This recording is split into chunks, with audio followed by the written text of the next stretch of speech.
আল্লাহ আমার রব, এই রবি আমার সব। দামে দামে তন মনে তারি অনুভব। তোমার দুনিয়াতে আমি যেদিকে তাকাই, অথই নিয়ামতে ডুবে আছি সবাই। পাক পাখালির গানে শুনি তসবি কালো রব, তসবি কালো রব। আল্লাহ আমার। আসসালামু আলাইকুম ওয়া রাহমাতুল্লাহি ওয়া বারাকাতুহু। দেশের এবং প্রবাসের সম্মানিত দর্শক শ্রোতা, অনেক অনেক প্রীতি এবং শুভেচ্ছা জানিয়ে শুরু করছি পবিত্র মাহে রমাদান উপলক্ষে আমাদের নিয়মিত আয়োজন ফ্রুটিকা নিবেদিত আপনার জিজ্ঞাসা। আপনাদের সাথে আছি আমি শরীফ বায়েজিদ মাহমুদ। দর্শক, আজও আপনাদের জিজ্ঞাসার জবাব দেওয়ার জন্য স্টুডিওতে উপস্থিত রয়েছেন আপনাদের কাঙ্ক্ষিত ব্যক্তিত্ব প্রখ্যাত আলেমেদিন ডক্টর মোহাম্মদ সাইফুল্লাহ। আসসালামু আলাইকুম ওয়া রাহমাতুল্লাহি ওয়া বারাকাতুহু। কলার লাইনে আছেন দর্শক, আপনি যিনি লাইনে আছেন পরিচয় দিয়ে প্রশ্ন করুন। আসসালামু আলাইকুম। ওয়ালাইকুম আসসালাম ওয়া রাহমাতুল্লাহ। কে বলছেন ভাইয়া? কোথা থেকে? আমি ঢাকা থেকে মোহাম্মদ আনামুল ইসলাম। জি, প্রশ্ন করুন ভাইয়া। জি, আমার তিনটা প্রশ্ন আর কি। জি। নানা কি তার নাতিকে জাকাতের টাকা দিতে পারবে কিনা? আচ্ছা। আর আমাদের দেশে তারাবি সালাতে 4 রাকাত পরে সুবহানাকা মুলকে ওয়াল মালাকুতে একটা দোয়া পড়া হয়। জি। এই দোয়াটা কি সুন্নাহসম্মত কিনা? আর একটা প্রশ্ন ছিল, আমার মানে আত্মীয় একজন, উনি খুব বৃদ্ধ, উনি মানে আর রোজা রাখার কোনো সম্ভাবনা নাই আর কি। এখন রোজার মাসে যে কাফারার টাকাটা, এই টাকাটা কি আমরা রোজার মাসে ক্লিয়ার করতে হবে নাকি ঈদের পরে দিলেও চলবে আর কি? জি, ধন্যবাদ ভাই আপনাকে। আসসালামু আলাইকুম। জি মোহতারাম, নানা কি নাতিকে জাকাতের টাকা দিতে পারবেন কিনা? হ্যাঁ, নানা নাতিকে জাকাত দিতে পারবে। আচ্ছা। নাতি যদি অভাবী হয়, ফকির মিসকিনের যে সংজ্ঞা আছে, এই সংজ্ঞা যদি নাতির মানে এর মধ্যে অন্তর্ভুক্ত হয় তাহলে তাকে জাকাত দেওয়া জায়েজ এবং সে জাকাত দিতে পারবে নানার কাছ থেকে। জি জি। উনি দ্বিতীয় প্রশ্ন করেছেন যে তারাবির নামাজের আমাদের কোন কোন এলাকায় দেখা যায় যে 4 রাকাত অন্তরে একটি দোয়া পড়া হয়, সুবহানাজিল মুলকি ওয়াল মালাকুত। সুবহানাজিল মুলকি ওয়াল মালাকুতে যে দোয়াটি পড়া হয় থাকে, এটি হাদিস দ্বারা সাব্যস্ত হয়নি। আচ্ছা। মানে 4 রাকাত পর পর রাসূল সাল্লাল্লাহু আলাইহি ওয়াসাল্লাম কথা বলেননি যে মানে এই ধরনের দোয়া পড়তে হবে। এটা আমাদের একটা প্রচলন, আমরা নিজেরাই আবিষ্কার করে নিয়েছি। আর খুব ভালো করে আপনার জানার কথা, সেটি হচ্ছে দিনের মধ্যে নতুন আবিষ্কার, এটাকেই শরীয়তের পরিভাষায় বেদাত বলা হয়ে থাকে। তাই এই কাজটি যদি এই ইবাদত মনে করে কেউ করেন তাহলে বেদাত হবে, কোনো সন্দেহ নেই। জি, উনি সবশেষে প্রশ্ন করেছেন যে ওনার এক বৃদ্ধ আত্মীয় রোজা রাখার সামর্থ্য নেই, ওনার যে রোজার যে কাফারা বা যেটা আদায় করে সেটা কি রমজানের মধ্যে করতে হবে না রমজানের পরে করতে হবে? না, পরে আদায় করলেও জায়েজ আছে, কিন্তু যদি আপনি পারেন, সম্ভব হয়, রমাদানের মধ্যেও আদায় করে দিতে পারেন। প্রত্যেকটি রমাদানের বিনিময়ে একজন মিসকিনকে এক বেলা খাবারের ব্যবস্থা করা, একজন মিসকিনকে এক বেলা খাবারের ব্যবস্থা করা। জি মোহতারাম, ধন্যবাদ। দর্শক, আশা করছি আপনার 3টি প্রশ্নের উত্তর পেয়েছেন। মোহতারাম, আমরা রমাদানের একদম শেষের দিকে এসে পৌঁছেছি। আমরা আজকে আলোচনা করতে যাচ্ছি সাদাকাতুল ফিতর। হ্যাঁ, সাদাকাতুল ফিতর আলোচনা যাব। কলার লাইনে আছেন। আসসালামু আলাইকুম। দর্শক, পরিচয় দিয়ে প্রশ্ন করুন। জি, ওয়ালাইকুম আসসালাম। আসসালামু আলাইকুম। ওয়ালাইকুম আসসালাম রাহমাতুল্লাহ। কে বলছেন? বলুন। জি, আমি চট্টগ্রাম থেকে রেহানা বলতেছি। আমি আসলে লাইনটা অনেক দিন ধরে আছি, 2-3 বছর ধরে চেষ্টা করতেছি, পাচ্ছি না। আল্লাহর রহমতে আজকে পাইছি। আলহামদুলিল্লাহ, 2-3 বছর পরে আপনি পেলেন, আল্লাহর শুকরিয়া আদায় করছি। জি, প্রশ্ন করুন। জি, আমার প্রথম প্রশ্ন হয়েছে, কোনো আপন যদি হারাম পথে টাকা রোজগার করে তার সাথে সম্পর্ক রাখা যাবে কিনা, তার ঘরে খাওয়া যাবে কিনা? আচ্ছা, এই। আর দ্বিতীয় প্রশ্ন হয়েছে যে ওই দিন একটা প্রশ্ন করছিলাম যে তওবার ব্যাপারে, যে উনি বলছে যে নামাজের কোনো মানে এটা সহি না, তাহলে আমি তওবাটা কিভাবে করবো এটা যদি একটু উনি বলে দেন, মানে গুনার জন্য আল্লাহর কাছে মাফ চাইবো, তওবা করবো সেটা। আচ্ছা। জি মোহতারাম, ধন্যবাদ বোন আপনার প্রশ্নের জন্য। উনি প্রশ্ন করেছেন কোনো স্বামী যদি হারাম পথে উপার্জন করেন তার সাথে সংসার করা যাবে কিনা। হারাম উপার্জন যদি করেন মানে, আর তিনি যদি মানে ওই পুরুষের স্ত্রী হন অথবা তার অধীনস্থ কেউ হয়, তাহলে তারা তার মানে রোজগার এবং তার খাবার খাওয়া তাদের জন্য জায়েজ, কিন্তু তারা তাকে বলে দিবে যে মানে তোমার এই উপার্জন হারাম, সুতরাং এর সকল দায় দায়িত্ব তুমি বহন করবে। আমরা বলে দিচ্ছি যে হারাম উপার্জন, আমরা তোমার এই দায়িত্ব বহন করবো না, এর সাথে আমাদের কোনো সম্পৃক্ততা নেই।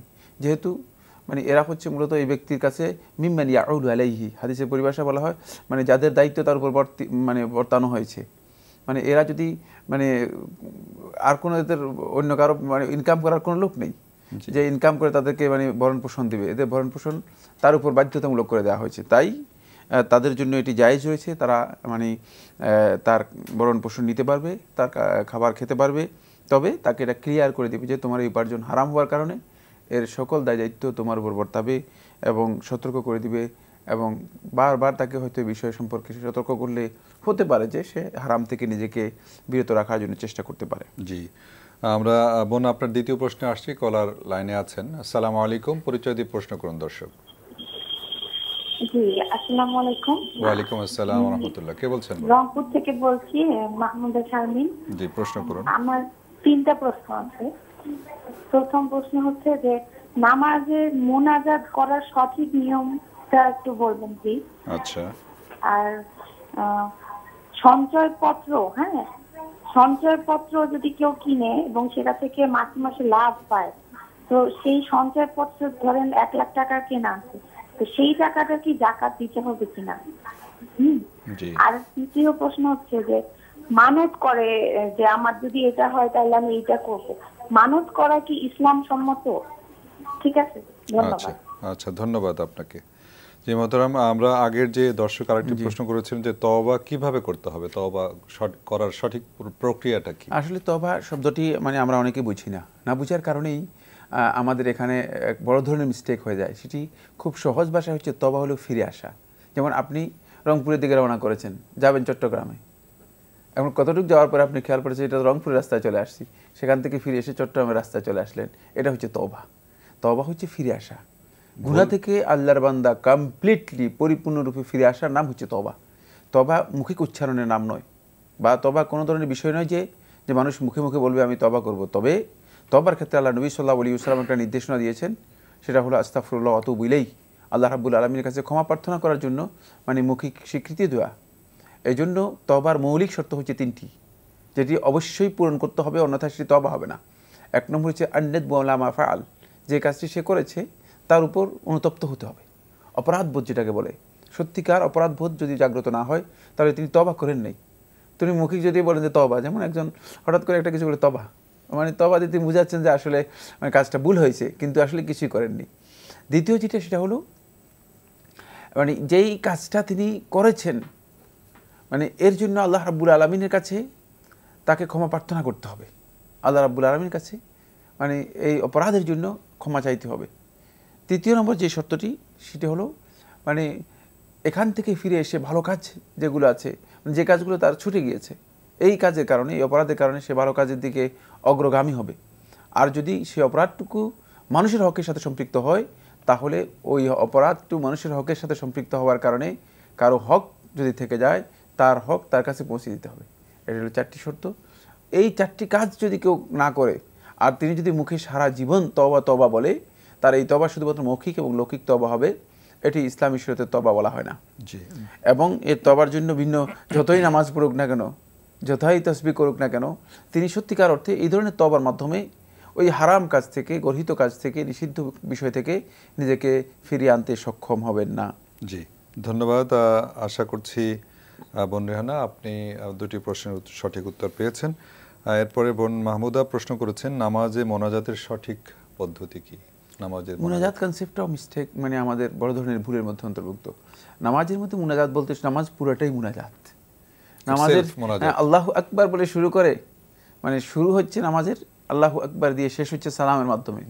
একবার আল্লাহু আকবার থেকে আরম্ভ করে একেবারে সালাম ফিরানো পর্যন্ত পুরা সলাটটাই হচ্ছে মূলত মুনাজাত। যেহেতু আমি সলাটটাকে উপলব্ধি করতে পারিনি, সলাতের প্রকৃত মিনিং, সলাতে যে অর্থ রয়েছে সে অর্থটা বুঝতে পারিনি, তাই আমি এখন প্রশ্ন করতেছি সলাতের মধ্যে মুনাজাতটা আবার কি, সঠিক পদ্ধতি কি? পুরাটাই তো মুনাজাত। আপনি সলাতের মধ্যে যেই মানে কেরাত তেলাওয়াত করতেছেন পুরাটাই আল্লাহ রাব্বুল আলামিনের কাছে দোয়া এবং জিকির, আল্লাহ তাআলা দোয়া এবং জিকির। দোয়াকে 2 ভাগে ভাগ করা হয় থাকে, একটা হচ্ছে দোয়া উল জিকির, দোয়া উস্তানা বলা হয় থাকে, আর একটা হচ্ছে দোয়া উল মাসআলা, মানে কোনো বিষয় সম্পর্কে আল্লাহর কাছে সরাসরি চাওয়া। এই 2টাই দোয়ার মধ্যে অন্তর্ভুক্ত এবং 2টাই সলাতের মধ্যে। এই জন্য সলাতের শাব্দিক অর্থ হচ্ছে কিন্তু দোয়া, সলাতের শাব্দিক অর্থ হচ্ছে দোয়া। রাসূলুল্লাহ সাল্লাল্লাহু আলাইহি ওয়াসাল্লাম মুসনাদ আহমদের সহিহ হাদিসের মধ্যে ইরশাদ করেন, ফাইনাল মুসাল্লি ইউনাজি রাব্বাহু ফি সলাতিহি, যে মুসল্লি ব্যক্তি যখন সালাত আদায় করে থাকে তখন সে আল্লাহ রাব্বুল আলামিনের সাথে মুনাজাত করে। মুনাজাত শুধুমাত্র একটি জিনিসকে বলা হয় থাকে, সেটা হচ্ছে সালাত, কারণ সালাতের মধ্যেই মুনাজাত হয়ে থাকে। তাই হাদিসে কুদসির মধ্যে আল্লাহ সুবহানাহু ওয়া তাআলা বলেছেন, কাসামতু সলাতা বাইনি ওয়া বাইনা আবদি, আমি আমার মাঝে এবং মানে বান্দার মাঝে সলাতটাকে ভাগ করে নিয়েছি। এখানেই মুনাজাত হয় আল্লাহ রাব্বুল আলামিনের সাথে বান্দা যখন তিলাওয়াত করে সূরা ফাতিহা, প্রত্যেকটি আয়াতের পরে আল্লাহ সুবহানাহু ওয়া তাআলা বান্দার এই তিলাওয়াতের উপর আল্লাহ রাব্বুল আলামিন বান্দার বক্তব্যের জবাব দেন। তাই এটি সালাতটাই হচ্ছে পুরাটাই মুনাজাত। এখন আমাদের মিসকনসেপ্ট যেটা সেটা হলো এই, আমরা মুনাজাতের জন্য ভিন্ন পদ্ধতি আবিষ্কার করে নিয়েছি। মুনাজাত নয়, দোয়া হচ্ছে সলাতের মধ্যে যদি কেউ দোয়া করতে চান তার জন্য সলাতে সবচেয়ে উত্তম দোয়া হচ্ছে দুই জায়গাতে তিনি বেশি মানে উত্তমভাবে দোয়া করতে পারেন। রাসূলুল্লাহ সাল্লাল্লাহু আলাইহি ওয়াসাল্লাম দোয়া করার জন্য উদ্বুদ্ধ করেছেন। একটি হচ্ছে সিজদা দোয়া কবুলের সময়, তাই সিজদার মধ্যে আপনি দোয়া করতে পারেন।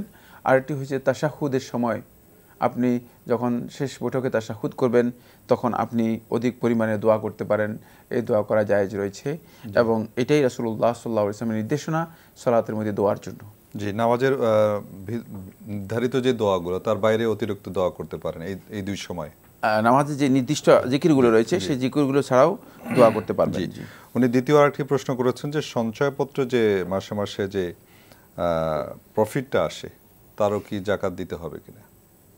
প্রথম কথা হচ্ছে সঞ্চয়পত্র যদি সুদের ভিত্তিতে হয়ে থাকে তাহলে মানে এই সুদের মালিকানাও সাব্যস্ত হবে না, যাকাতও সাব্যস্ত হবে না। মালিকানা সাব্যস্ত হবে না মানে এই সুদের মালিক তিনি হবেন না, কারণ সুদের মালিক কোনো ব্যক্তি হয় না। তাই এটা সুদটাই পুরোটাই আপনাকে মানে পরিহার করতে হবে। যে টাকা আপনার কাছে সঞ্চিত হবে সেটি আপনি ভালো কাজে, কল্যাণমূলক কাজে, গঠনমূলক যে সমস্ত কাজ আছে সেই কাজে আপনি ব্যয় করে ফেলতে হবে, এই টাকা আপনি বিতরণ করে দিতে হবে। আর যদি সেটা সুদের ভিত্তিতে না হয়, মানে বৈধ কোনো শরিয়া মানে পদ্ধতিতে হয়ে থাকে, শরিয়া অনুমোদিত পদ্ধতিতে হয়ে থাকে, তাহলে আপনাকে মূল টাকা এবং মুনাফা বা লাভ যে লভ্যাংশ রয়েছে ওটাকে যোগ করে আপনাকে অবশ্যই এর যাকাত দিতে হবে যদি যাকাতের নেশাব হয়। জি, মানে সবশেষে প্রশ্ন করেছেন আরেকটি যে মান্যত করা কি ইসলামের এটা বৈধতার ব্যাপারে ইসলাম জানতে চাই। মান্যত করাকে অনুমোদন দিয়েছে কিন্তু উদ্বুদ্ধ করেনি, বা সুন্নত বা উত্তম কাজ এমন নয়। তবে বখিল কৃপণ আল্লাহর রাস্তায় দান করে না, কারণ মানুষের অন্তর তো বিভিন্ন ধরনের, কারো অন্তর পাথরের মতো শক্ত হয়ে যায়, কারো অন্তর আবার এত নরম যে আল্লাহ সুবহানাহু ওয়া তাআলা মানুষদেরকে বিভিন্ন ধরনের মানে আকার আকৃতি এবং প্রকৃতি দিয়ে সৃষ্টি করেছেন। ফলে বিভিন্ন প্রকৃতির মানুষ হওয়ার কারণে যাদের অন্তর খুব শক্ত, সম্পদের প্রতি লোভ অনেক বেশি, বখিল কৃপণ ব্যক্তি, তো আল্লাহ সুবহানাহু ওয়া তাআলা মান্যতের মাধ্যমে কৃপণ ব্যক্তির মাল থেকে এটা বের করেন, সদকাটা বের করে নেন। আচ্ছা, এটাই শুধুমাত্র, তাই এটাকে উদ্বুদ্ধ করা হয়নি। তবে কেউ যদি মানত করে থাকে ওয়াল ইউফু নুজুরাহুম, কোরআনের মধ্যে আল্লাহ সুবহানাহু ওয়া তাআলা সূরা হজের মধ্যে বলেন তারা যেন তাদের মানতসমূহ পূরণ করেন। জি, ধন্যবাদ বোন মাহমুদা। আশা করছি আপনি 3টি প্রশ্নের উত্তর পেয়েছেন। কলার লাইনে আছেন, পরিচয় দিয়ে প্রশ্ন করুন। আসসালামু আলাইকুম। আসসালামু আলাইকুম রাহমাতুল্লাহ। আমি মফিজুর রহমান দুলাল বলছি ফরিদপুর চট্টগ্রাম থেকে। জি, প্রশ্ন করুন ভাইয়া। আমার একটি প্রশ্ন, সেটা হচ্ছে সালাতুল তাসবিহ নামাজ প্রসঙ্গে।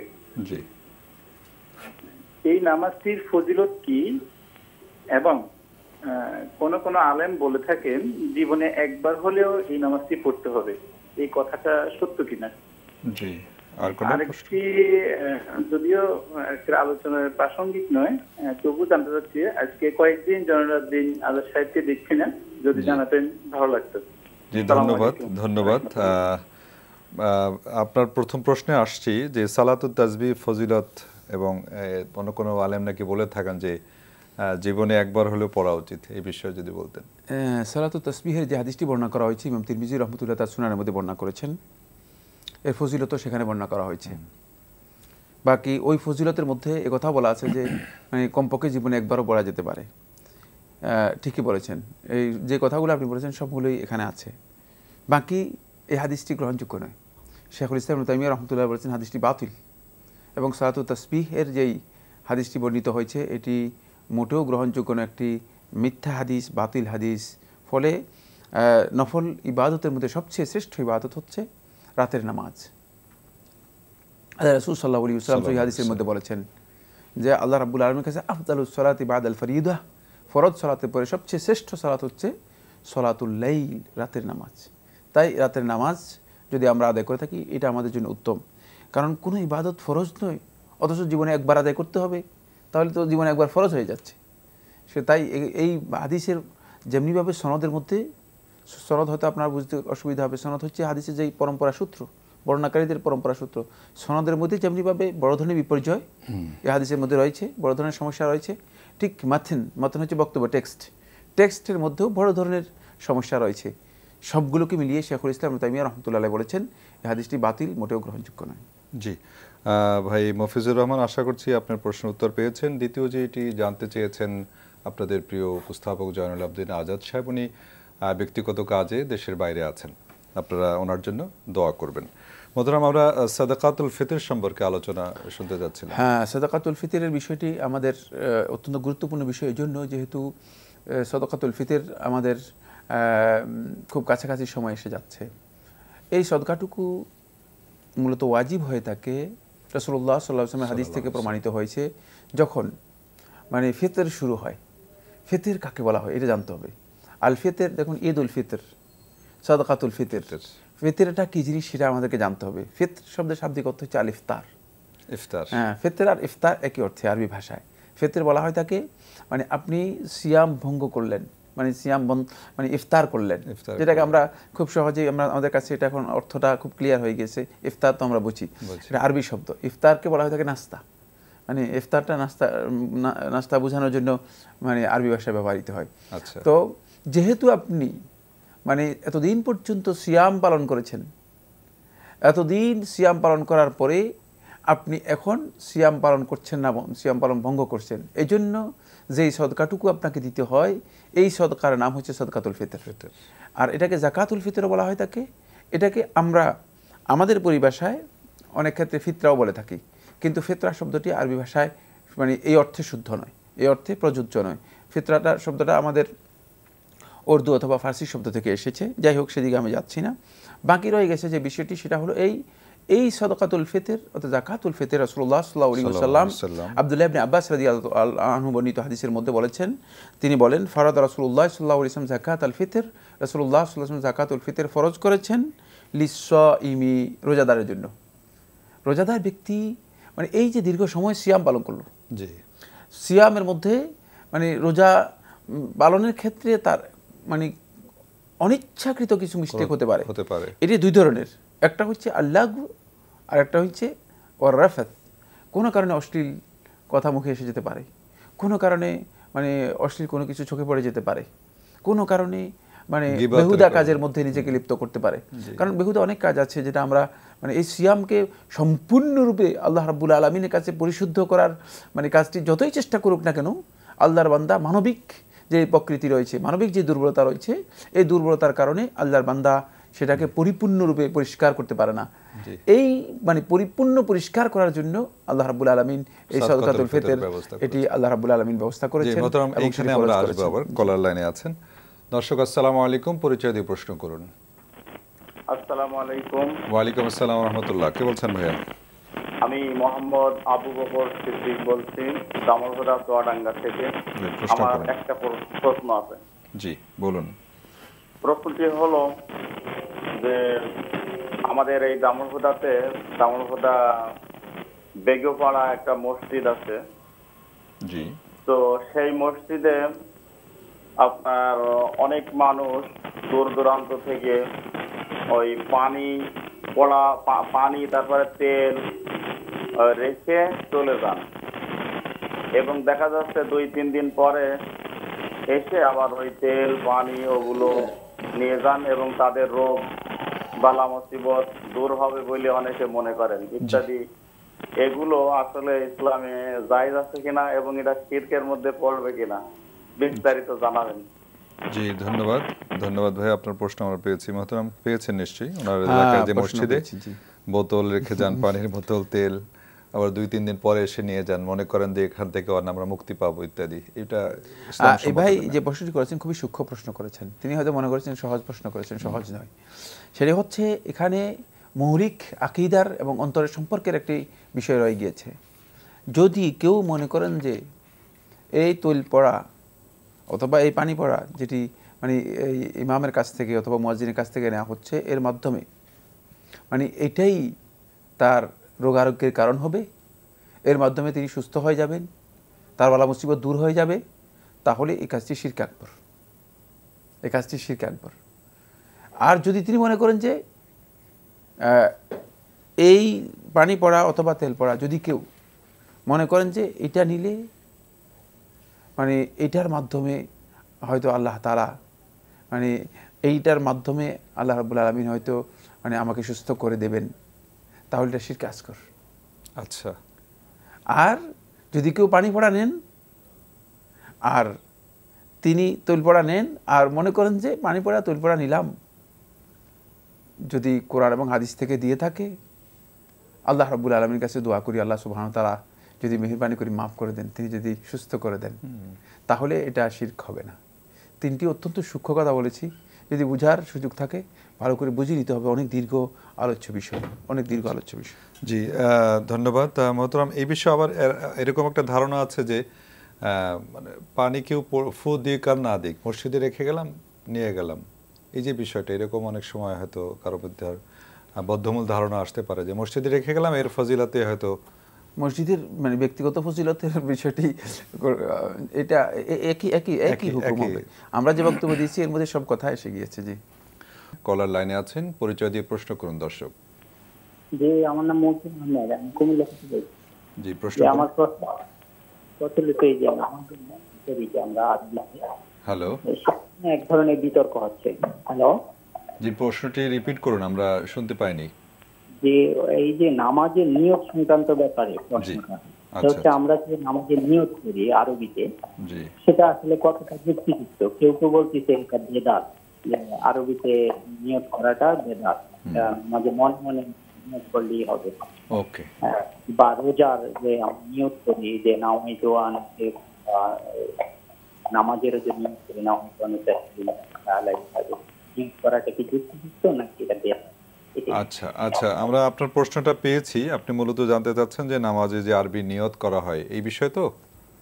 জি, ধন্যবাদ মোহতারাম। হ্যাঁ, এবার যে প্রশ্ন করেছেন যে প্রচলিত যে আরবিতে নিয়ত করা হয় থাকে সালাতের মধ্যে, সিয়ামের মধ্যে, এই নিয়তটা কতটুকু মানে সংগত বা বৈধ? ঠিকই বলেছেন। এটি আপনি বলেছেন যে কেউ বলে বেদাত, বেদাতই এই কথা সত্য। এবং ভারতবর্ষের শ্রেষ্ঠ যোগ্য আলেম যারা ছিলেন তারা সবাই কিন্তু এটাকে বেদাত বলেছেন। কারণ ইবাদত হিসেবে যদি কোনো কাজ করতে হয় তাহলে তার দলিল লাগবে। মানে আমরা কিসের ভিত্তিতে এটা করবো? রাসূলুল্লাহ সাল্লাল্লাহু আলাইহি ওয়াসাল্লাম কোনো হাদিসের মধ্যে এই ধরনের কোনো নিয়ত সাব্যস্ত হয়নি, কোনো হাদিসের মাধ্যমে আসেনি। আর নিয়তের ব্যাপারে সমস্ত উলামায়ে কেরামের ঐক্যমতে সাব্যস্ত হয়েছে নিয়ত হচ্ছে অন্তরের কাজ, সুতরাং এটা মুখে প্রকাশ করার কোনো বিষয়ই না। তাই মৌখিকভাবে আরবিতে যে প্রচলিত নিয়ত তৈরি করা হয়েছে এটি সুন্নাহ দ্বারা প্রমাণিত হয়নি, ইবাদত হিসেবে করার সামান্যতম কোনো সুযোগ নেই, যেহেতু দলিল নেই। তাই এই কাজটি বেদাত হবে, কোনো সন্দেহ নেই। এবং এটা ভারতবর্ষের অনেক ওলামায়ে কেরাম আহলে তাহকিকদের মধ্যে যারা ছিলেন সবাই বলেছেন যে এটি বেদাত হবে। এটা প্রচলন চালু হয়ে গিয়েছে শুধুমাত্র এই কারণেই, অন্যথায় অধিকাংশ লোকই কিন্তু মানে নিয়তের বিষয়টি জানেন যে নিয়ত হচ্ছে অন্তরের ইচ্ছা এবং মনের যে সংকল্প করা হয় কাজের প্রতি যে মানুষ ইচ্ছা পোষণ করে থাকে সেটি হচ্ছে নিয়ত। জি, এটা কিন্তু অনেক সময় অনেকটা কেটে গেছে। এক সময় এটা বদ্ধমূল ধারণা ছিল যে এটা না করলে বুঝি রোজা বা সহিহ হবে না। না, এখন মানুষের বিষয়টি বুঝতে পেরেছে। জি, দর্শক যিনি লাইনে আছেন এই মুহূর্তে পরিচয় দিয়ে প্রশ্ন করুন। আসসালামু আলাইকুম। ওয়ালাইকুম আসসালাম ওয়া রাহমাতুল্লাহ। জি, কে বলছেন ভাইয়া, কোথা থেকে? আমি ঢাকা থেকে মোলায়েমুল ইসলাম। জি, প্রশ্ন করুন। যে আমার প্রশ্ন ছিল যাকাতুল ফিতরার ব্যাপারে আর কি। ফিতরাটা কি একটা পরিমাণ বলতে কতটুকু বোঝানো হয়েছে আর কি? আর ওই একটা পরিমাণ যদি আমি চাল বা সেমাই বা অন্য কোনো খাদ্যদ্রব্য দিয়ে সেমাই, চিনি বা এগুলো মিলে যদি আমি দেই তাহলে হবে কিনা? আর আমার দ্বিতীয় প্রশ্ন ছিল, আর একটা প্রশ্ন আর কি, বাবা কি তার ছেলেকে যাকাত দিতে পারবে কিনা? বাবা ছেলেকে? হ্যাঁ, আচ্ছা, মানে ছেলে মানে সংসার থেকে আলাদা হয়ে গেছে আর কি, তো ওই মানে ওই ছেলেকে আর কি। বুঝতে পেরেছি ভাই, ধন্যবাদ। জি, ধন্যবাদ আপনাকে এই জন্য যে আপনি একেবারে মানে এই মুহূর্তের জন্য অতীব প্রয়োজনীয় যে মাসালা জানতে চেয়েছেন। সাদকাতুল ফিতর একসা পরিমাণ, যে এই পরিমাণটা কতটুকু, এক্ষেত্রে চাল, সেমাই ইত্যাদি মিক্স করে দেওয়া ইত্যাদি দেওয়া যাবে কিনা? ধন্যবাদ। একসা পরিমাণ হচ্ছে 2 কেজি 40 গ্রাম। মানে সা এর পরিমাণের মধ্যে মূলত মানে বস্তুর ওজনের কারণে মানে এটা মানে কেজিটা কম বেশি হতে পারে। খেজুরের ওজন বেশি হবে, চাউলের ওজন একটু কম হবে, আর যদি জব হয় আর একটু ওজন কম হবে, হ্যাঁ আর একটু ওজন কম হবে। সুতরাং মানে এটা একটু ভেরি করতে পারে, মানে 2 কেজির উপরে সর্বনিম্ন, মানে 2 কেজি 40 গ্রাম। শেখ মোহাম্মদ সালেহ সামিন রাহমাহুল্লাহ তাআলা তিনি তার আশরাফুল মুমতাতে উল্লেখ করেছেন, তিনি তার ফতোয়ার মধ্যে উল্লেখ করেছেন, এবং রাসূলুল্লাহ সাল্লাল্লাহু আলাইহি ওয়াসাল্লাম এর পরিমাণ করে তিনি দেখেছেন। সুতরাং এটার ওজনের ব্যাপারে একেবারেই তাহকিক হচ্ছে, সর্বশেষ তাহকিক যেটি সেটা হলো 2 কেজি 40 গ্রাম। বাকি আপনি 2 কেজি 100 গ্রাম, 2 কেজি মানে যদি আপনি হিয়াত মনে করেন 2 কেজি 500 গ্রামও দিতে পারেন, বেশি দিলে কোনো অসুবিধা নেই। মানে কম দিলে এর চেয়ে কম দিতে পারবেন না। মানে বেশি দিলে আপনি যদি 3 কেজি দেন দিতে পারেন, আপনি 2.5 কেজি দেন দিতে পারবেন।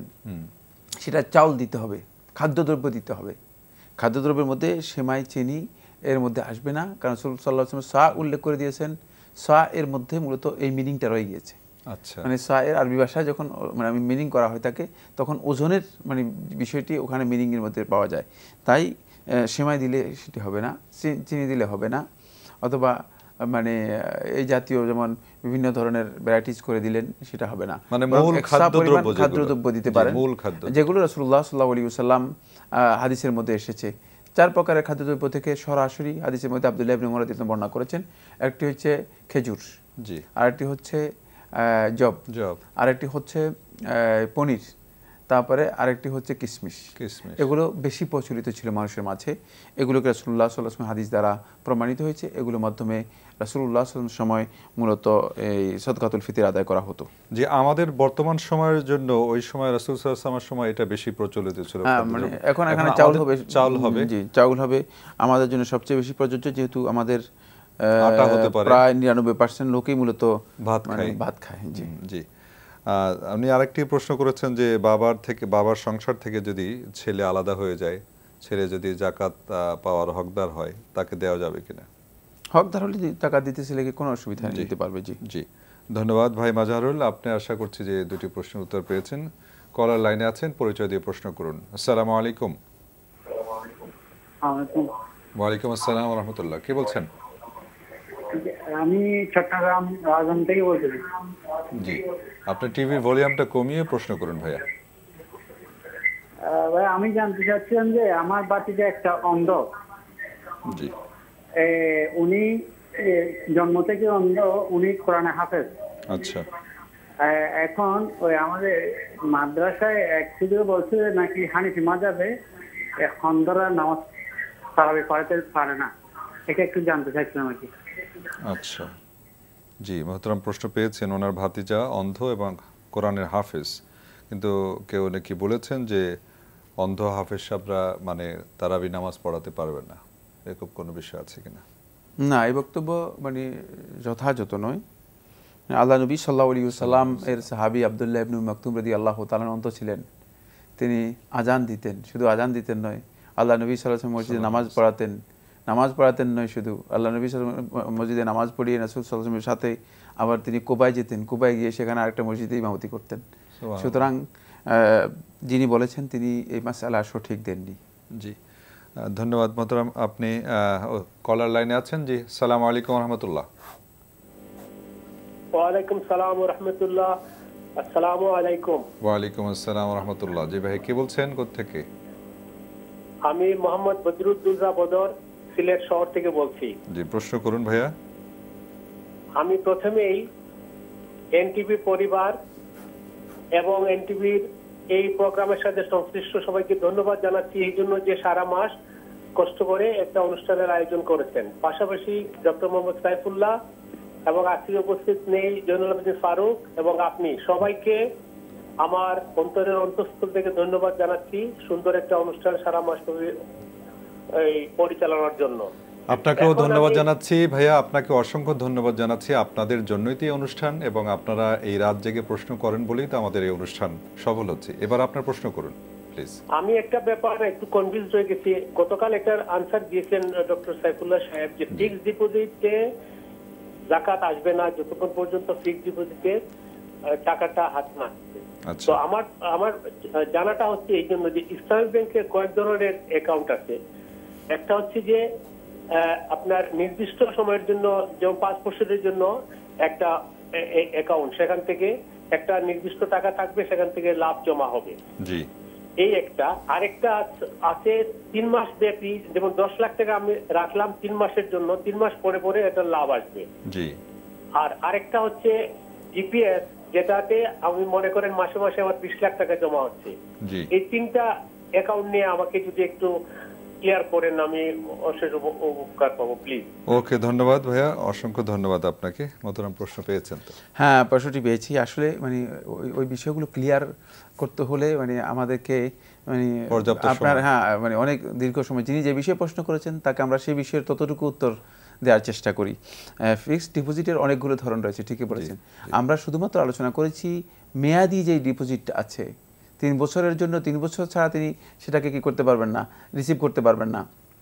মানে 3 বছর পরে সেটা ম্যাচিউর হবে এবং তিনি সেখান থেকে মানে লাভ সহ নেবেন, বা 4 বছর বা 5 বছর, সেটার কথা আমরা বলেছি। কিন্তু আপনি এখন যে বলেছেন সেটা হচ্ছে ফিক্সড ডিপোজিট করা হচ্ছে, বাট এখান থেকে 3 মাসে অথবা 1 মাসে অথবা 2 মাসে এখান থেকে মানে আপনি, অথবা মাসিক, এখান থেকে আপনি মুনাফা নিচ্ছেন, তাহলে এর জাকাত আপনাকে বাৎসরিক হারেই দিতে হবে। বাৎসরিক হারেই জাকাত শতকরা 2.5% আপনাকে আদায় করতে হবে। জি, আসলে আশা করছি ভাইয়া আপনার বিষয়টি ক্লিয়ার হয়েছে। আপনাকে অসংখ্য ধন্যবাদ প্রশ্ন করার জন্য। মোহতারাম, আপনার আলোচনা করছিলাম সাদকাতুল ফিতর নিয়ে, মানে ইফতার থেকে আসছে। হ্যাঁ, আমরা বলছিলাম যেটা, সেটা হলো সাদকাতুল ফিতরকে রাসূলুল্লাহ সাল্লাল্লাহু আলাইহি ওয়াসাল্লাম যেভাবে মানে ফরজ করেছেন সেটা হচ্ছে লিসাইমি মিনাল লাগউই ওয়ার রাফাত, যাতে করে রোজাদার ব্যক্তি বেহুদা অনর্থক কাজ, অশ্লীল যে সমস্ত কথা কাজে কোনো কারণে মানে অনিচ্ছাকৃতভাবে জড়িয়ে গিয়েছে সেগুলো থেকে নিজেকে পবিত্র করতে পারে।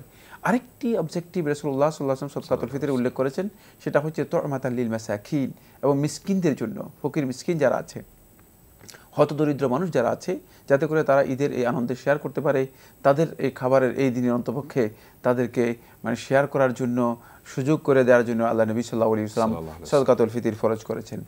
আর এই সাদকাতুল ফিতর রাসূলুল্লাহ সাল্লাল্লাহু আলাইহি ওয়াসাল্লাম হাদিসের মধ্যে এসেছে ফরজ করেছেন 1 সা পরিমাণ। এবং আব্দুল্লাহ ইবনে ওমর, আবু হুরায়রা রাদিয়াল্লাহু তাআলা আনহু, আব্দুল্লাহ ইবনে আব্বাস রাদিয়াল্লাহু তাআলা আনহু, আবু সাঈদ খুদরি রাদিয়াল্লাহু তাআলা আনহু, এই 4 জন থেকে এর হাদিসগুলো বর্ণিত হয়েছে। সহিহ বুখারী, মুসলিম সহ সুনানের যত কিতাব রয়েছে প্রত্যেকটি কিতাবের মধ্যে পাওয়া যাবে।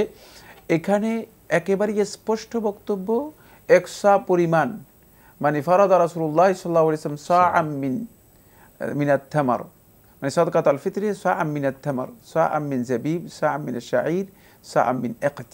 মানে হাদিসের মধ্যে একেবারে স্পষ্ট বক্তব্য এসেছে, 1 সা পরিমাণ নির্ধারণ করে দিয়েছেন রাসূলুল্লাহ সাল্লাল্লাহু আলাইহি ওয়াসাল্লাম। সুতরাং এটি মানে কোনো ব্যক্তি, কোনো সংস্থা, কোনো গোষ্ঠী, কোনো দেশ, কোনো রাষ্ট্র বা কোনো কারোর জন্য দায়িত্ব নয় যে সে নির্ধারণ করবে, নির্ধারণ করার বিষয় না। মানে আমি এখানে নির্ধারণ করার কিছুই রাখি না, নির্ধারিত বিষয় এটা আল্লাহ রাসূল সাল্লাল্লাহু আলাইহি ওয়াসাল্লাম নির্ধারণ করে দিয়েছেন। সা কাকে বলা হয় তাকে, এটাও খুব সহজ। একটু আগে আপনি একটা প্রশ্ন উত্তরে বলছিলেন, মানে সাটা মানে কি জিনিস? সাটা হচ্ছে একজন মধ্যম মানে মানের ব্যক্তি, অনেক বড় নয়, তার এই যে কোষ করলে হাতের যেটাকে মানে এক কোষ 2 হাত একসাথে করলে এই পরিমাণ, মানে এটাকে মুদ বলা হয় আরবি ভাষায়, এটাকে মুদ। হ্যাঁ, এই মুদটা 4 মুদ পরিমাণ হচ্ছে 1 সা। খুবই সহজ জিনিসগুলো, মানে মানে অনেক কঠিন করার কোনো কিছুই এখানে নেই। তাই এই সেটাকেই ওজন করে রাসূল সাল্লাল্লাহু আলাইহি ওয়াসাল্লাম সাটাকে ওজন করে যেটি পাওয়া গিয়েছে সেটা হচ্ছে 2 কেজি 40 গ্রাম। এই পরিমাণ সাদকাতুল ফিতর আমরা আমাদের খাদ্যদ্রব্য থেকে আদায় করতে পারবো। এরপরে আল্লাহ নবী সাল্লাল্লাহু আলাইহি ওয়াসাল্লাম খাদ্যদ্রব্য থেকে আমরা এরপর থেকে আসবো ইনশাআল্লাহ। দর্শক যিনি লাইনে আছেন পরিচয় দিয়ে প্রশ্ন করুন। আসসালামু আলাইকুম। জি, আসসালামু আলাইকুম। ওয়ালাইকুম আসসালাম ওয়া রাহমাতুল্লাহ। জি, কে বলছেন? জি রনি বলছিলাম নাটোর থেকে। যে আমার প্রশ্নটা ছিল হচ্ছে যে জাকাতের বিষয়ে। সেটা হচ্ছে যে যদি আমরা যে ইসলামী ব্যাংকে যে আপনার মাসিক যে টাকা জমা দিয়ে যে ডিপিএস গুলো চালাই, এই ডিপিএসটা 10 বছর মেয়াদি করি, এখন যদি আমার 3 বছরে যদি এসে 6 লাখ অথবা 7 লাখ টাকা যদি জমা থাকে, তাহলে এইটার জাকাত আসলে আমি কি সিস্টেমে দিব? সেটা কি 10 বছর পর এগিয়ে দিব, নাকি যদি আমি এখন আমার যে টাকা আছে হিসাব করে সেই টাকার উপর ভিত্তি করে দিব? তাহলে এখন যদি আমি 6 লাখ টাকার উপরে ভিত্তি করে দিই, তাহলে আগামী বছরে যে এই টাকাটাতে দেখা যাবে আবার 7 লাখ বা 8 লাখ টাকা হবে, তখন এটা কি করব? আর স্বর্ণের ব্যাপারে হচ্ছে যে আপনার স্বর্ণ যদি 7.5 ভরি থাকে, এখন 7.5 ভরি না থেকে যদি আমার 4 ভরি বা 4.5 ভরি থাকে, তাহলে কি এই টাকা আমি যোগ করে এই টাকার উপর ভিত্তি করে দিব কিনা, এইটা একটু আমাকে ক্লিয়ার করলে তাহলে আমি আসলে হিসাবটা বের করতে পারতাম। জি, ধন্যবাদ। মহতরম প্রশ্ন পেয়েছেন তো? হ্যাঁ, ডিপিএস এর প্রশ্নটি আমরা আগের মানে প্রোগ্রামে উত্তর দিয়েছি এবং আজকে একটা অংশ উত্তর দিয়েছি। আপনি বলেছেন আরেকটি, সেটা হলো 10 বছর মেয়াদের যেটি, সেটি যখন মেয়াদ উত্তীর্ণ হবে, ম্যাচিউর হবে, তখন এর জাকাত আদায় করবেন। এর ফাঁকে আপনি এটাকে হিসাব করে জাকাত আদায় করার প্রয়োজন নেই। আপনি একেবারেই 10 বছর পর যখন আপনি মানে এর মুনাফা লাভ সহ নেবেন, তখন লাভ এবং আপনার মূলধন যেটা রয়েছে সেটা সহ যোগ করে আপনি জাকাত আদায় করবেন। উনি মাঝখানে বলেছেন যে 3 বছর অন্তর যে একটা প্রফিট যদি তুলেন বা এরকম একটা কথা বললেন, না 3 বছর পরে যে একটা প্রফিট যদি 3 বছর পরে 10 বছর মেয়াদে করলে 3 বছর পরে কোনো প্রফিট দেওয়া হবে না, তাহলে ওটা তো ভেঙে ফেলতে হবে। হ্যাঁ, ওটা ভেঙে ফেলতে হবে। জি, আর স্বর্ণের ব্যাপারে বলেছেন যে 7.5 ভরি যদি না থেকে 4.5 ভরি থাকে তাহলে এতে জাকাত নেই, এতে জাকাত নেই। জি জি, কলার লাইনে আছেন। আসসালামু আলাইকুম, পরিচয় দিয়ে প্রশ্ন করুন। ওয়ালাইকুম আসসালাম। আসসালামু আলাইকুম ভাইয়া। জি, কে বলছেন ভাই, কোথা থেকে? সাভার থেকে শাইমা বলছিলাম। হ্যালো। হ্যালো, আমি সাভার থেকে শাইমা বলছিলাম। জি, প্রশ্ন করুন। আমরা কম শুনতে পাচ্ছি, একটু জোরে বলবেন কাইন্ডলি। আচ্ছা ভাইয়া, আমি প্রথমে আপনাদের সবাইকে ধন্যবাদ দিচ্ছি। ধন্যবাদ না দিলে মনে হয় আপনাদের হক আদায় হবে না। এরকম একটা প্রোগ্রাম করার জন্য আপনাদের সবাইকে, জড়িত সবাইকে আমার পক্ষ থেকে ধন্যবাদ। আপনাদেরকেও ধন্যবাদ জানাচ্ছি। জি, প্রশ্ন করুন। আমি একটু আগে জানতে পারলাম যে একটা পরিমাণ ফিতরার কথাটা বলা হয়েছে। জি, তো আমি এবছর যে পেপার পত্রিকাতে দেখলাম যে 65 টাকা করে ফিতরা ধরা হয়েছে। তো এই অনুযায়ী আমি 70 টাকা করে আমি এবং আমার ছেলে দুজনের ফিতরা আমি চাল, তেল, সেমাই চিনি দিয়ে এক বৃদ্ধকে দিয়ে দিয়েছি। এখন তাহলে আমাকে আবার দিতে হবে চালের হিসাব করে? আচ্ছা। আর আমার আরেকটা প্রশ্ন ছিল ভাইয়া। জি বলুন। আমরা যে ডিপোজিট করি যে কয়েক বছরের জন্য, ডিপোজিট যেটা 7 বছর বা 10 বছরের জন্য, দ্বিতীয় প্রশ্নটা আমরা ভালো করে শুনতে পাইনি, আপনি কি রিপিট করবেন অনুগ্রহ করে? আমরা 5 বছর বা 10 বছরের জন্য আমরা যে ডিপোজিট করি, আচ্ছা জি, ওখানে আমার টাকাটা যদি ম্যাচিউর হয়ে যায়, তারপর সেটা আমি তুললাম পরে আমি 3 বছরের জন্য যদি রাখি, তারপর সে 3 বছরও ম্যাচিউর হয়ে গেছে, তখন সেক্ষেত্রে আমার জাকাত দিতে হবে? মানে আমি লাভ সহ জাকাত দিতে হবে নাকি শুধু মূলধনের উপরে জাকাত? ওকে, ধন্যবাদ। জি মোহতারাম, উনি প্রথম প্রশ্ন করেছেন এক্সা পরিমাণ, সেখানে উনি 65 টাকা বা 70 টাকা করে মানে তারপরে ওই যে সেমাই, চাল ইত্যাদি মিক্স করে দিয়েছেন, সেটাকে আদায় হবে কিনা ওনার সাদকাতুল ফিতর? না, অধিকাংশ উলামায়ে কেরামের বক্তব্য অনুযায়ী আপনার এই সাদকাতুল ফিতর আদায় হয়নি। আরেকটি বিষয় রয়েছে, সেটা হলো মানে সাদকাতুল ফিতরের সময়টাও তো আপনি মানে সেভাবে লক্ষ্য করেননি। আমরা এই বিষয় সম্পর্কে হয়তো একটু পরে আলোচনা করব।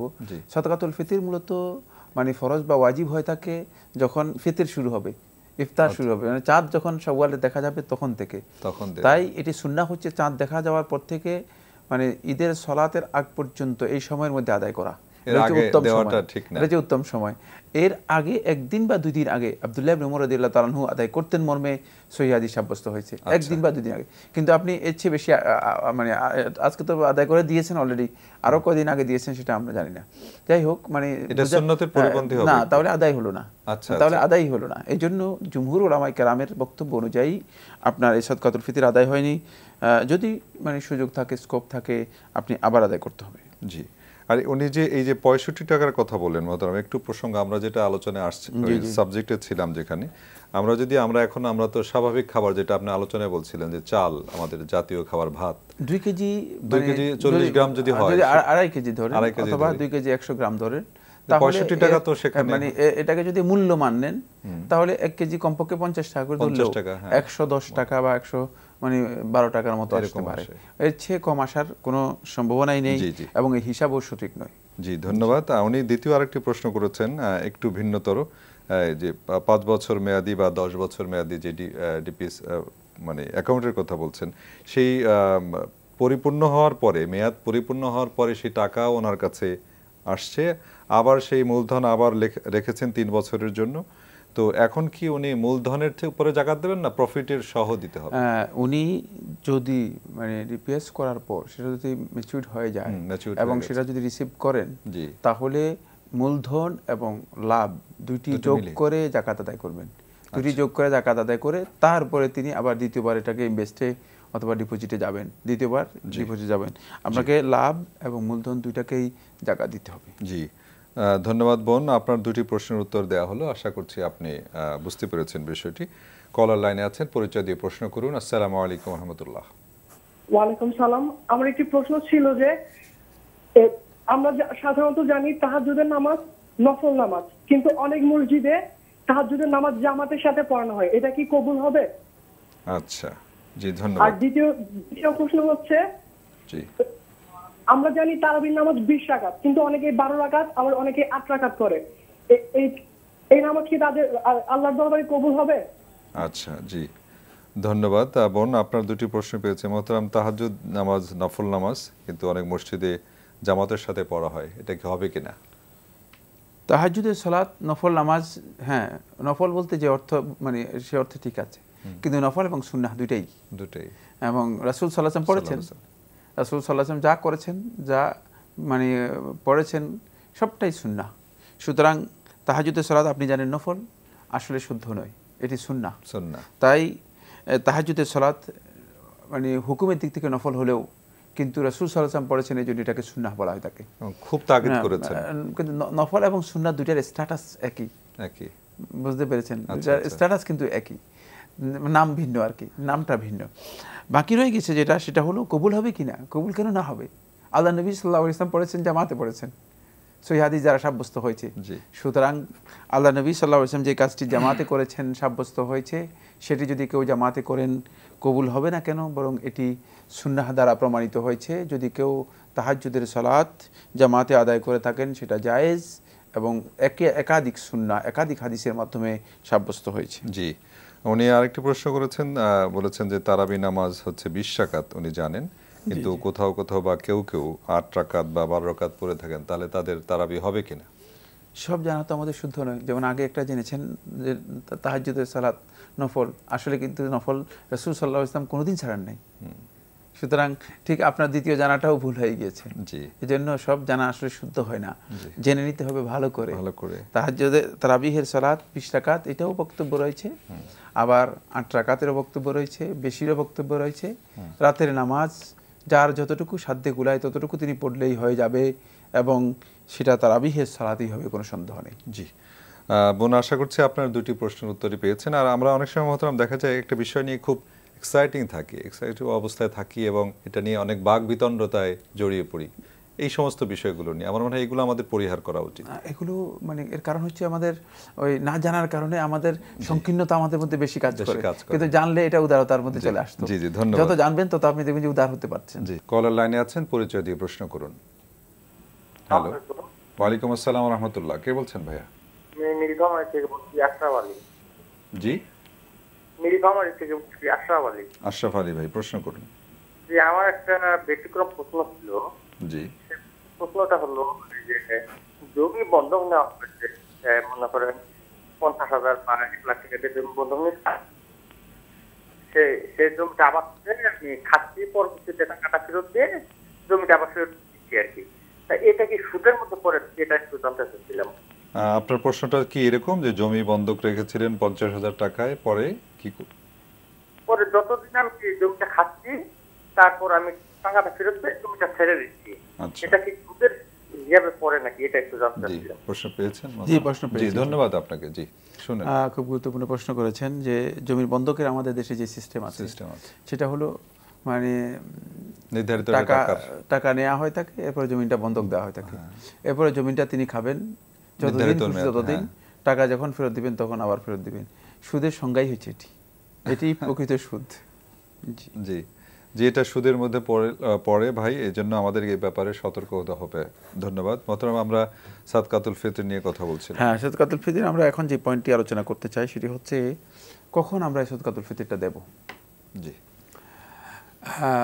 সাদকাতুল ফিতরের জন্য রাসূলুল্লাহ সাল্লাল্লাহু আলাইহি ওয়াসাল্লাম একটা সময় নির্ধারণ করেছেন, সেটা হলো মান আদ্দাহা ক্বাবলা সালাতি ফাহিয়া সাদকাতুল ফিতর। যে ব্যক্তি সালাতের মানে ঈদের সালাতের আগে এই সদকাটি আদায় করবে, সে ব্যক্তি সাদকাতুল ফিতর আদায় করলো। আর যদি মান আদ্দাহা বাদাহা, যে ব্যক্তি তারপরে মানে ঈদের সদকার মানে ঈদের পরে আদায় করলো, ফাহিয়া সাদকাতুম মিনাস সাদাকাত, এটা এমনি নরমাল সদকা পরিণত হলো, সাদকাতুল ফিতর হলো না, কারণ ফিতর হয়ে গিয়েছে, ঈদ হয়ে গিয়েছে। সুতরাং ঈদের আগেই আপনাকে এটা শেয়ার করতে হবে।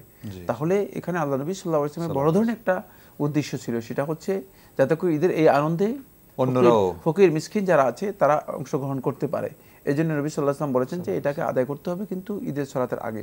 অনেককে দেখা যায় যে তারা মানে ঈদের সলাতের আগে সেই সদকাতুল ফিতর আদায় করেন না, বরং মানে অলসতা করে সেটা ডিলে করেন। এটি কিন্তু জায়েজ নেই।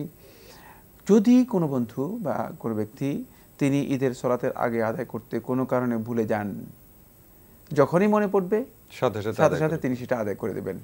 কারণ এই ভুলের কারণে হয়তো আল্লাহ সুবহানাহু ওয়া তাআলা তার এই বিষয়টি ক্ষমা করতে পারেন। ভুলে গিয়েছেন, মানে টাকা বা সদকা দেওয়ার কথা ছিল কিন্তু দিতে পারেন নাই, এক্ষেত্রে তার জন্য এটি ভিন্ন মাসালা, সেটা হচ্ছে তিনি সাথে সাথেই সেটি আদায় করে দেবেন।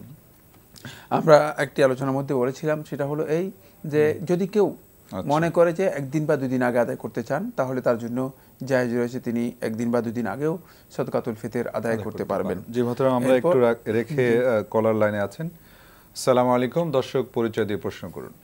হ্যাঁ, আসসালামু আলাইকুম। ওয়া আলাইকুম আসসালাম ওয়া রাহমাতুল্লাহ। কে বলছেন ভাইয়া, কোথা থেকে? আলহামদুলিল্লাহ, আমি চট্টগ্রাম থেকে হাফিজ বলতেছিলাম।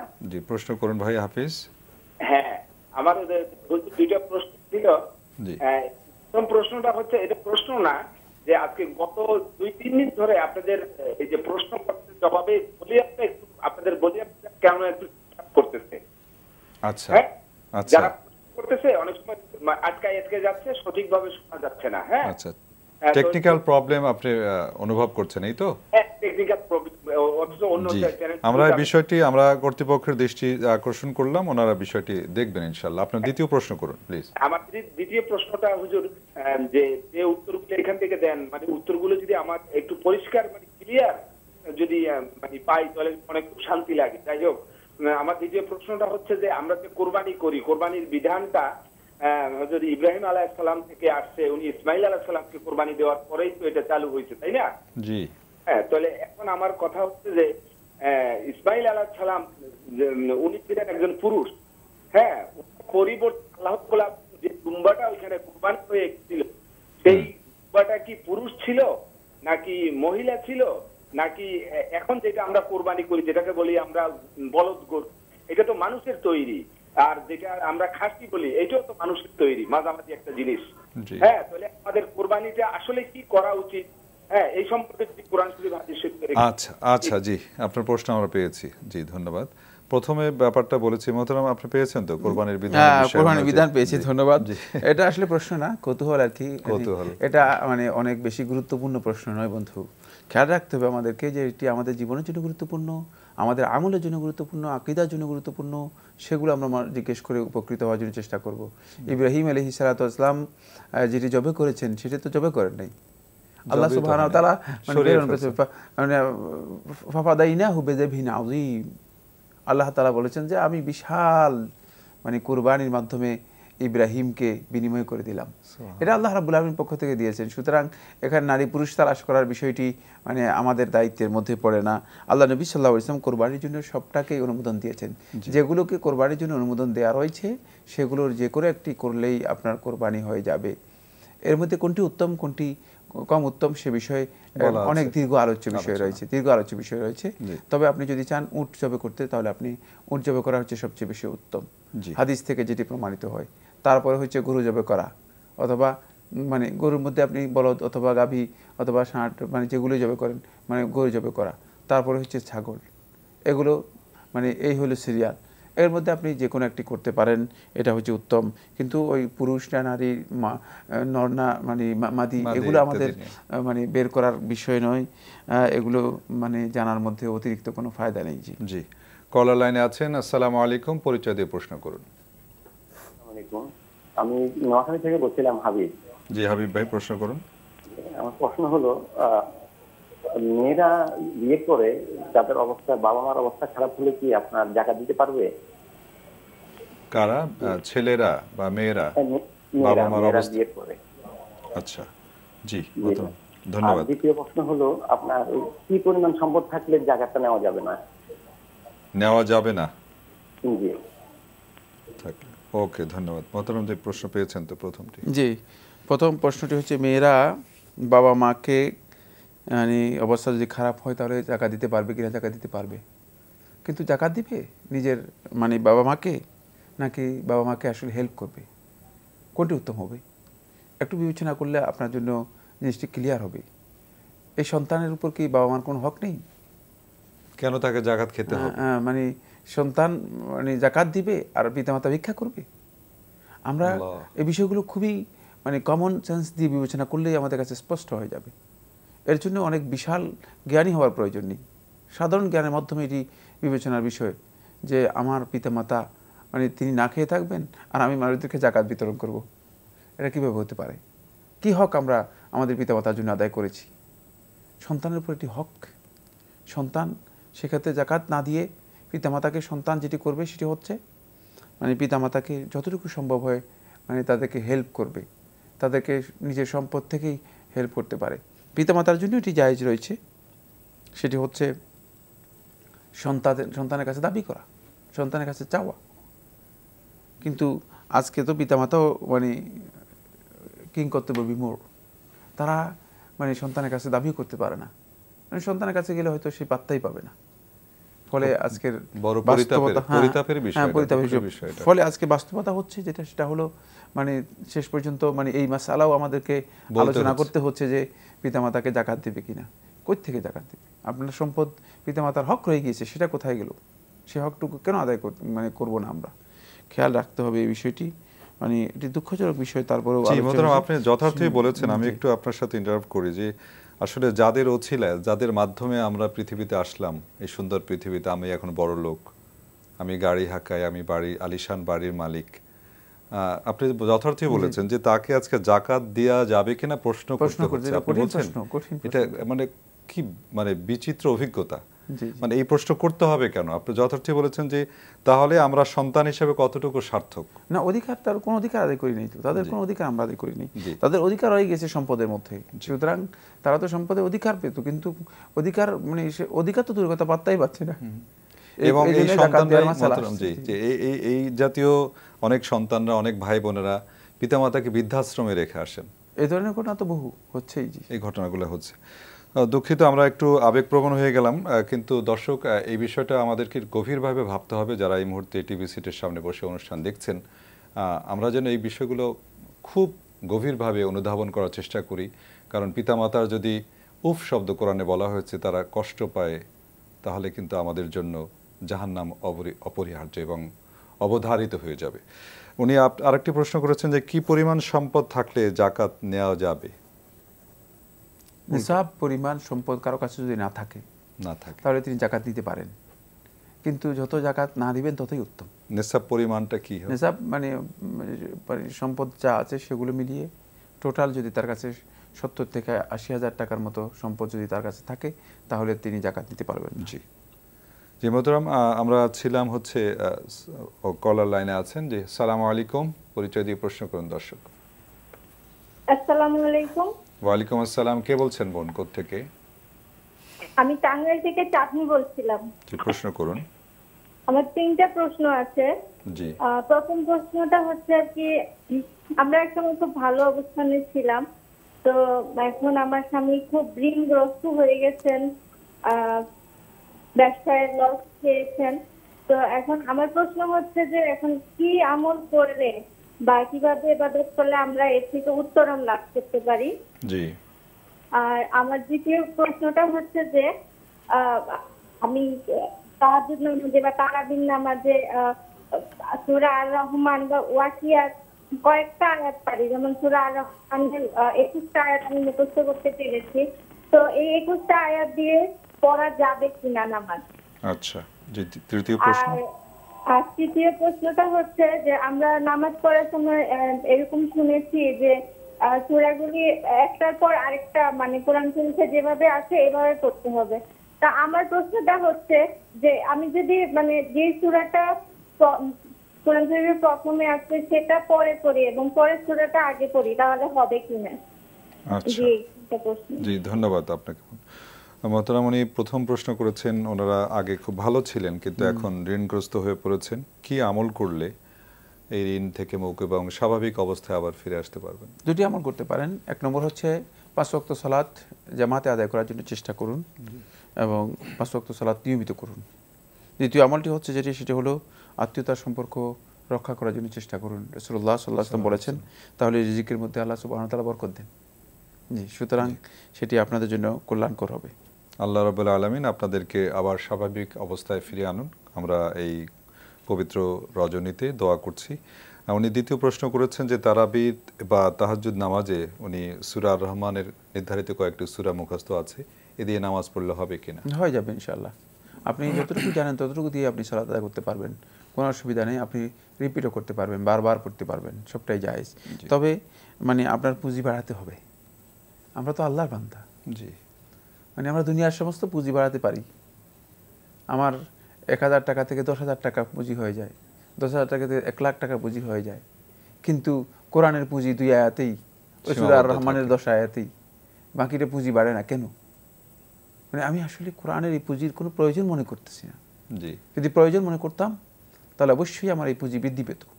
তাই পুঁজি বৃদ্ধি করতে হবে, সেজন্য চেষ্টা চালাতে হবে, বহুত চেষ্টা চালাতে হবে। জি, অনেকেই দেখা যায় যে বৃদ্ধ বয়সে কোরআন শিখছেন। জি, শিখতে হবে, উপায় নাই তো।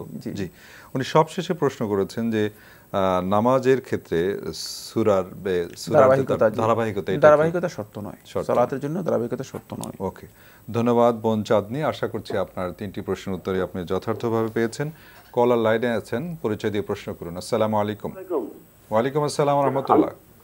মহসিন বলছি চুয়াডাঙ্গা আলমডাঙ্গা থেকে। আমার প্রশ্ন হচ্ছে, বাড়ির পাশে মসজিদ রেখে অন্য দূরে কোথাও মসজিদে যদি নিয়মিত নামাজ পড়ি, নামাজ হবে কিনা? বাড়ির পাশে মসজিদ বেঁধে রেখে দূরে যে নামাজ যদি পড়ি। আচ্ছা, জি, ধন্যবাদ। আসসালামু আলাইকুম। কারণ আপনি কি কারণে পড়ছেন এই দূরে গিয়ে, এটা কি বলবেন? লাইনে আছে। বাড়ির পাশে মসজিদটা পছন্দ হয় না, এই কি তাদের সাথে ওই মসজিদ পরিচালনা কমিটির সাথে আমার সম্পর্কটা ভালো নাই। এই আচ্ছা আচ্ছা, আপনি খুব সত্য কথা বলেছেন, আপনাকে ধন্যবাদ। মোহতারাম, পেয়েছেন প্রশ্ন। একেবারে সুন্দর কথা বলেছেন এবং ঠিকই বলেছেন, সত্য কথা বলেছেন, সত্য কথা বলেছেন। Problem ego. তাই না, বাড়ির কাছে মসজিদেই হক বেশি, সেখানেই সালাত আদায় করার জন্য চেষ্টা করুন। কমিটির মসজিদ না, মসজিদ তো আল্লাহর। কমিটির লোকেরা কি করছে না করছে সেটা আপনার দায়িত্ব নয়। আপনি চেষ্টা করুন বাড়ির কাছে মসজিদেই সালাত আদায় করতে। এটা যেহেতু আপনার সবচেয়ে কাছের মসজিদ, যদি দূরে পড়েন তাহলে সালাত হয়ে যাবে। জি, মোহতারাম, অনেক সময় দেখা যায় যে মানে এখানে আপনি এজন্য বলছি যে এখানে এই ইগোকে দমন করতে হবে। দমন করতে হলে একটাই পথ, সেটা হচ্ছে মানে বলতে হবে যে এই নাফস, মানে আমি এই মসজিদে সালাত আদায় করব, ইগোটা পুরোটাই দমন হয়ে যাবে। অনেক সময় আবার যে হয় যে মানে ইমাম সাহেবের নামাজ বা সূরা তেলাওয়াতের দিক থেকে এই যে বিষয়গুলো, সেই ধরনের বিষয় থাকতে পারে, দুই একটা বিষয় থাকতে পারে। জি, সেগুলো তো গ্রহণযোগ্য। জি, কলার লাইনে আছেন। আসসালামু আলাইকুম, পরিচয় দিয়ে প্রশ্ন করুন। হ্যালো, আসসালামু আলাইকুম। ওয়ালাইকুম আসসালাম, কে বলছেন? আমি নাসির বলছি চিটাগাং থেকে। জি, নাসির ভাই, প্রশ্ন করুন। আমার প্রশ্ন হচ্ছে, ফরজ নামাজের ইমামতি করতে বয়স কোন নির্ধারিত আছে কিনা? আর তারাবির নামাজ পড়ে তো কোন বয়স নির্ধারিত আছে কিনা? আচ্ছা আচ্ছা, এই তো। জি স্যার।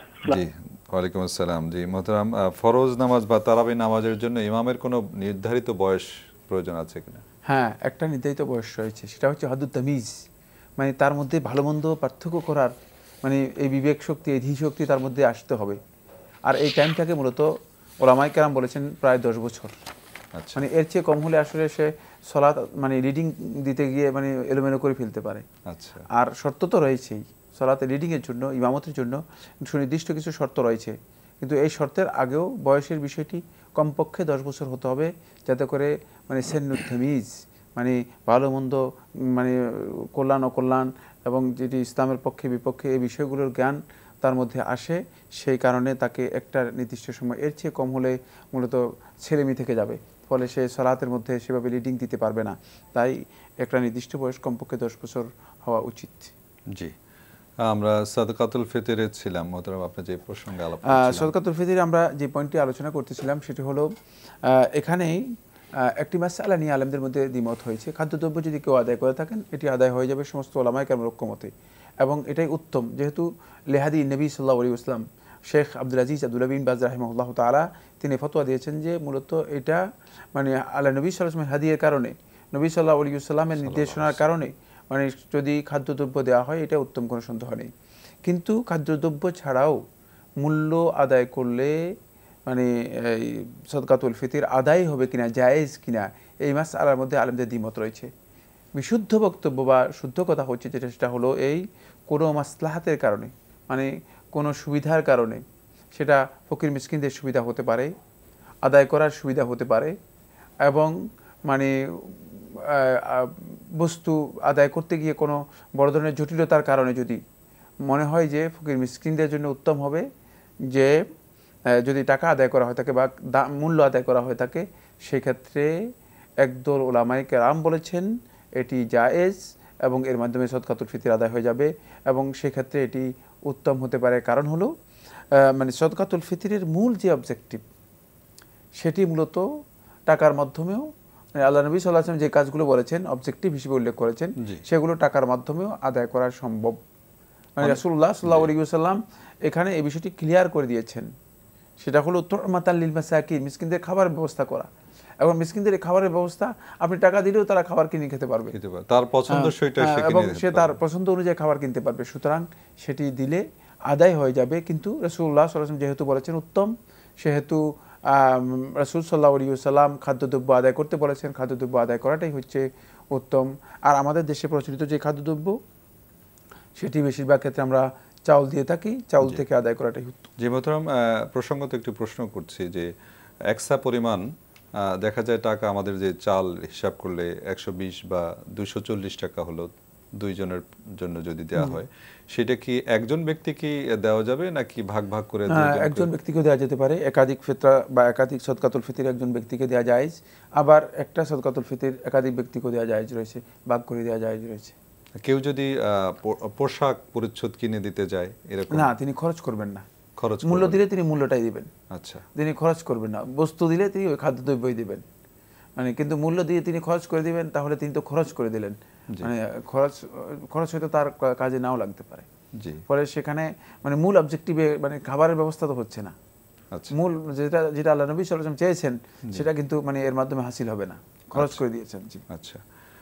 তো সাদকাতুল ফিতর যেটা আমরা আলোচনা করছিলাম যে 2 দিন আগেও দেওয়া যাবে, 2 দিন আগেও, অর্থাৎ ঈদুল ফিতরের 2 দিন আগেও দেওয়া যেতে পারে।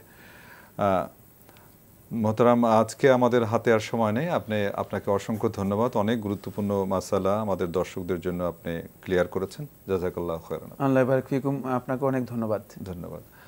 দর্শক শ্রোতা, আজ বিদায় নেব। এই গভীর রজনীতে যারা এতক্ষণ আমাদের সঙ্গে ছিলেন আপনাদেরকে অসংখ্য ধন্যবাদ জানাচ্ছি। দেখা হবে ইনশাআল্লাহ আগামী অনুষ্ঠানে। সে পর্যন্ত মহান আল্লাহ রাব্বুল আলামিন আপনাদের সবাইকে ভালো রাখুন, সুস্থ রাখুন এবং রাখুন নিরাপদে।